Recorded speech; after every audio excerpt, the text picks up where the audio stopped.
Okay,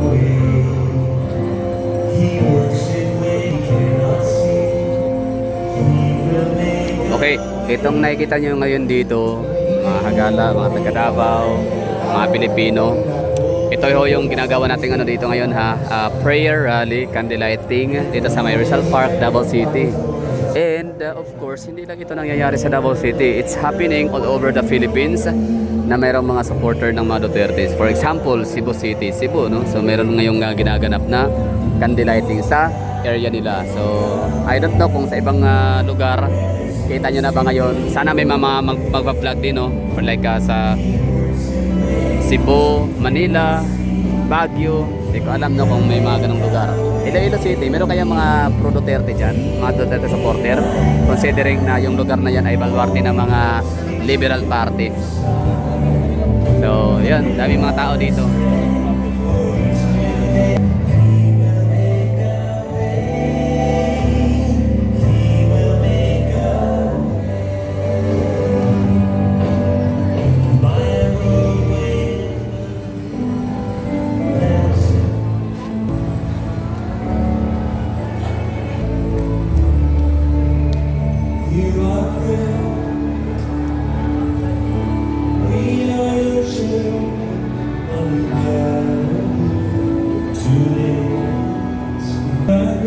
So kung napapansin ho ninyo yung mga tao dito, nakaharap sila sa flag, Philippine flag natin. Yan o, yan yung mahal nating bandila, Pilipinas. And of course, maliban sa nakaharap sila sa ating national flag, andito rin sila sa harap ni Dr. Jose Rizal. So maraming thank you Lolo Jose, dahil sa iyong kagitingan, no? Eto, meron na tayong kalayaan ngayon na kahit pa medyo sinisikil, no? Kahit oppressed tayo ng natin ngayon ng ating administrasyon, still andito pa rin. Meron pa rin tayo still natitirang hope, no? Mga tao, kababayan, meron pa rin tayong natitirang pag-asa na mga Pilipino na sagawa ng ganitong pagtitipon-tipon at mga exercises para mapanatili yung kapayapaan, ayusan ng ating bayan, no? Sa pamamagitan ng pagpapanatili ng mga Duterte sa posisyon. Ibig ko sabihin na si VP Sara Duterte hindi ma-impeach, tapos palayain nila or pabalikin na sa Pilipinas si Tatay Digong.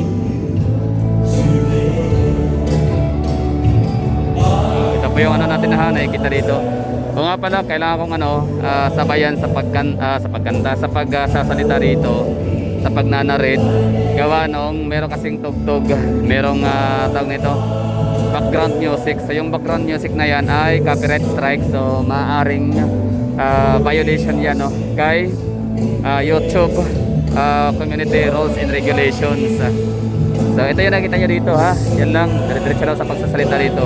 O nga pala, shout out sa mga nagsasabi dyan sa comment section na walang silbi rin itong ginagawa ng mga taga Davao, taga Mindanao, o kahit saan mang lugar sa Pilipinas na nagrarally or nagsisigaw ng Marcos resign. Wala din daw magagawa, wala daw effect. Hindi daw siya effective. Kasi daw, ang pinaka-effective na talaga na paraan ay lahat ay pupunta na susugod sa Malacanang. For me, tama ho yun, no? May katotohanan ho yun. Meron po yung punto. Tamang-tama ho talaga yun ang kanyang sinabi. Sinabi na mga, actually marami nasasabi. Ang purpose nun ay hinihikayat na hindi sila basher, ha. Hindi, yung mga nagkokomenta na yun, hindi sila bashing sa mga ginagawa ng mga taga Davao City, kundi ang ginagawa na yun ay parang parang paghihikayat. Kahit ako naman, kung pwede lang, no? Kunyari, sabihin natin na kunyari ako ay meron akong pera. Marami akong pera, trilyonaryo. So kaya kong mag-finance, no, ng siguro mga 100 ka-eroplano. So gagawin kong ilibre ko lahat ang mga gustong pumunta ng Manila. Mag-rent rin ako ng bus like 100,000 buses para hakutin yung mga tao sa Mindanao and Visayas and some part of Luzon, southern and northern part of Luzon na gustong sasama para magmarcha papunta sa Malacanang at patalsikin, ipanawagan na hindi patalsikin kundi kalat ka rin palabas, no, ng palasyo. ang presidente na binoto rin naman natin, na akala mo talaga ano, no, sila yung nagmamay-ari sa Pilipinas. Akala mo talaga sila yung pinaka makapangyarihan. I mean, totoo naman, sila naman ang pinaka makapangyarihan na tao sa buong kapuluan ng Pilipinas, no? The highest or the most powerful individual in the land of the Philippines. Pero kapag ka mga tao na ang magkama-sama, magdesisyon na sila ay patalsikin, sila ay paalisin, wala sila magagawa kasi in the very first place, sila ay iniluklok lang din ng mga tao. Kung sino yung nakapagluklok, sila din yung may kakayahan na magtanggal. So yun po yun, no? Candle lighting po tayo dito. So candle lighting, so it's happening hindi lang sa Davao City, it's happening all over the Philippines. So sa unahan naman, sa stage natin, sa humble stage, meron tayo dito makikitang hitsura ni Tatay Digong na kung saan may nakasulat na Bring PRRD Home. Yan po yung ano natin, profile picture sa ating Facebook, at saka si VP Sara Duterte ang may pasimuno niyan, no? So ngayon, kung nakakapanood kayo nito tapos hindi pa kayo nag-change ng ano ng profile picture gamit yung ganyang ano larawan, pwede niyo palitan. Ang purpose po nun ay in support ho siya sa panawagan ni VP Sara Duterte na ibalik sa Pilipinas ang ating mahal na Pangulo na si Rodrigo Roa Duterte, ang tatay ng bayan, pambansang tatay, no? Rodrigo Duterte. Kumerte pambansang ulam na adobo ba o sinigang, whatever. So kung meron tayong pambansang hayop na kalabaw, pambansang buhaya ni si Martin Romualdez, joke lang. So kung meron tayong pambansang kalabaw, ay may pambansang hayop na kalabaw, pambansang prutas na mangga, meron na diyang pambansang tatay. Pambansang tatay, Rodrigo Roa Duterte. Pambansang adik. Alam niyo kung sino? Sino ba? No? Kasi maraming adik sa Pilipinas. So, pero meron talaga yung namumukot tanging pinaka the best, no? Pinaka malaki, pinaka magaling, pinaka howdest na adik. So, di ko nababanggitin, no? Basta kung dito sa Pilipinas, ang daming tatay. Pero ang pinaka the best, no?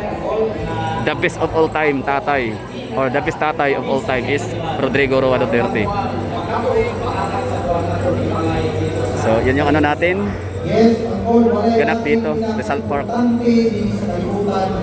Yan, shout out, oh.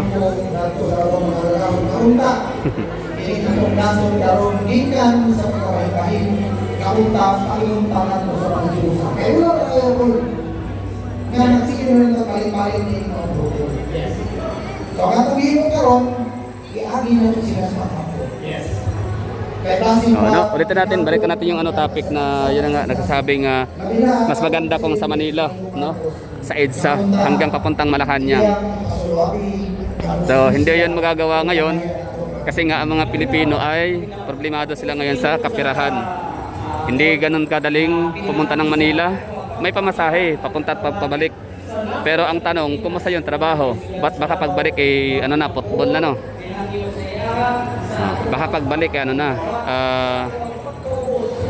wala nang babalik ang trabaho o di kaya yung negosyo, di ba? So kung meron sanang pera like siguro $1 trillion. Pipinansa ko ng hindi lang pamasahe, kundi pagkain pa tsaka allowance. Tsaka yung mga kunyari nagre-renta, di ba? May mga binabayarang renta per day sa Davao, mga negosyo, hindi lang sa Davao. Ako nang sasagot nun, pagkain, allowance, lahat. Kaso nga lang, ipapakulong ako ni BBM nun kasi parang incitement of sedition ni ni Torre. Ang ikaduhan na tungtungong katuyuan among ipakita sa Administrasyon Marcos sa nasong Pilipinas, Presidente sa Davao Cavite. Kita, kamuhanga, kumarong sa amuang marungganan alang sa kayuhan sa Pilipinas o alang sa seguridad ni Tatay Digong. Laban Pilipinas! Laban! Laban Pilipinas! Laban! Duterte! Duterte!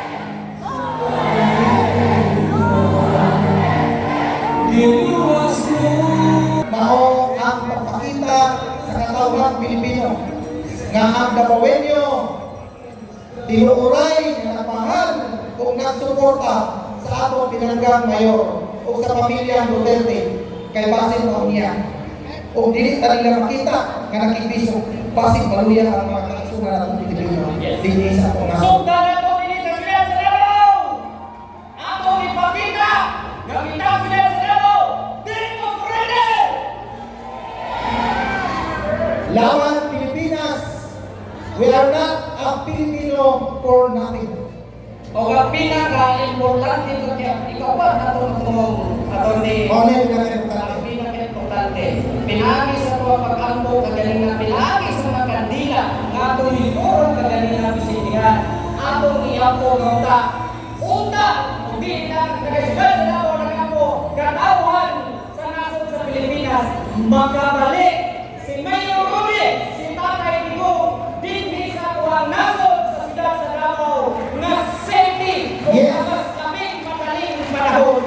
Ang kahayag sa kanila nagsimulo sa atong paglakon. Walay imposible sa pag-ambo, hinungdan nga niya ang karon ng katigom alang sa hinusang pag-ambo o pagpadayag sa atong taksa-taksa nga debate isip Darawinyo, isip Pilipino. Yes, ikaw na, sakit yan mga kundungan. Kung gusto na ko, gusto ko, pakita ko na. Energy ka, pero I know ang inyo sa mga yung kasing-kasing na nakaroon sa urang ipangbalik ka. Parehas sa debate, lakot na kaita! Lakot na kaita! Pero, di alam na sa sitwasyon.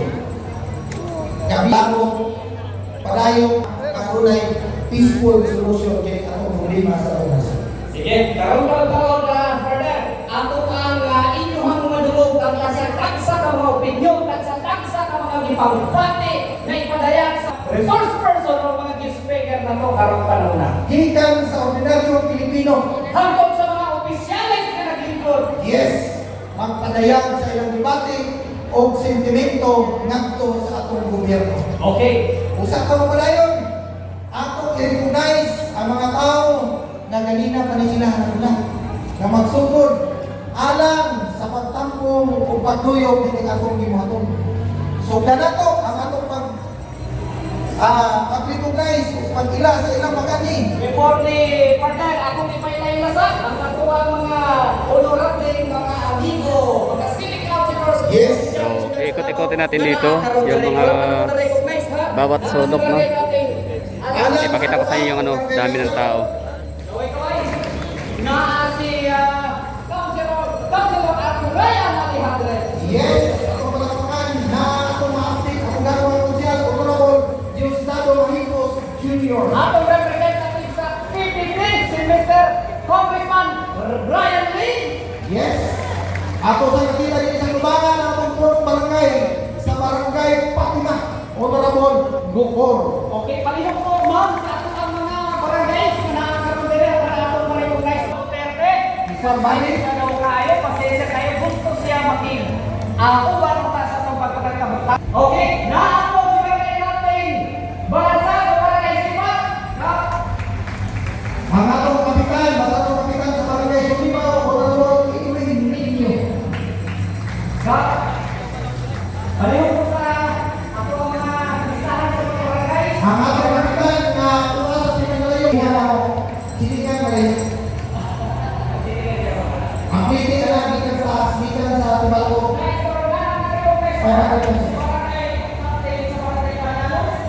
Kumana? Okay na. Ito na yung ano natin dito, no? Yung ating pinaka-event, no?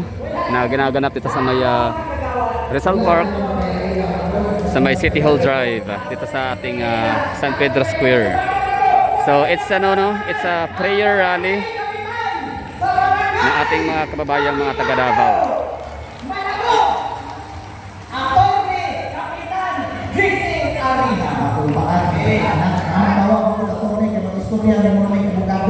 Ako sa katalailan mga kaisunan, ang former barangay sa barangay, Komunal, Honorable Mark Galvez. Dili na magkapitan na ron ha. Sa una na to, natildi ko sa kong asawa. Okay, ito ang Kapitan Premier, si Honorable Makiling. Dini sa First District. Si Kapitan Makiling. Palihog po ng Oh. mga barangays na Usap ko lang i-recognize ang mga people. Nice movement di pangunahan ni Mr. Nilo Purbina. Yes, sir. Kakabata ko ni partners malapit. Karon lang nakita ko sa. Wow. O ang sunod nga itong recognize gikan sa God the Father Devotees San Antonio Agdao, Mr. Guadalupe William. William, tama ba ni sir? William. Okay. Asa ni si sir? William. Salamat sa pagkanhi. Okay, thank you, ma'am, ha? Thank you. Naapod sa ang OFW, Global Movements for Employment, Kilusang Pagbabago International, di pangunahan ni Miss JJ Asido. JJ, thank you, ha? Sa inyo, ha, mga Salamat. OFW, ha? Brother, ang mga taga-barangay Kabantian sa biyay. Barangay Kabantian, hindi by Honorable Konsihan Cabilis. Dilo Cabilis. Mga taga-Kabantian, ha? Thank you, thank you. Kini partner, girecognize yun ni Tatay Digong sa iyang paglingkod sa una. LGBT DCC Exicom, si Dionisio P. Paguntaran Jr. Sir Junicio, sir, thank you sa pag-ani, sir. Ang ato ang mga kababainhan, mga women's group. Sa tanan Tingnan mo diha. Women's Club, Ayan. kababayan. O karon partner, di na tama dugay-dugay. Sige. Ato ng sugdan, Okay. ang atong unang mamumuno kay isingot mo kayo. Okay. Atong Yes, sugdan sir, ko. sa maisog nga kapitan o umaabot nga city councilor Ako sa yung city pwede. councilor. Ikaw mo pwede ila. Usa ka ambungan, sikan-sikan kami duha, para sa barangay Lasang, atong sugaton sa nasibang palakpakan, barangay Kapitan. Hebalo ko, nahurot na ito ang tingog, gikan pagyod gabi. Unya, sa istorya man ni Kapareha o ni Kapelbes, grabe na nato na pinugunay. Pero man nato o katulog, hebalo tag nga dili na damgo ang tanan. Mga ni mga butang na sukat pa kaniadto na isuta na ang ato ang ikadukan. Karon, sayong ta nga ang tanang panghitabo sa kinabuhi na ay rason. Mga gini pinaka-trying moment sa dakbayan sa Davao. Itistingan ta aron makita kung unsa kita kalikon. Kini nga sitwasyon karon kinahanglan nato balansihon pagayo. Tungod kay nakita nato na ang gibuhat sa administrasyon calculated move ni siya. Hiramon lang ako ang istorya sa atong pinalanggang mayor. Nga sa mataglakan na ato ang buhaton, gikan karon kung sa umaabot. Kay kining problema o trial nga atong giatubang karon, dili pa ni masulbad pagkaugma. Kundili sa umaabot pagyod nga panahon nga dimdimon o bation sa katawhan sa dakbayan sa Davao. Apan bisan man og kini timog nasod ilugan sa atong mga katawhan ug unsa kalibon ang dakbayan sa Davao. Ug kaya nato nga nakaproduce ta og atuang kabalingong presidente nga hangtod karon gipangga o inuban giamuma sa katawhang Pilipino. Kaya nato ubarog sa krisis karon inaagi sa ato ang panagiusa.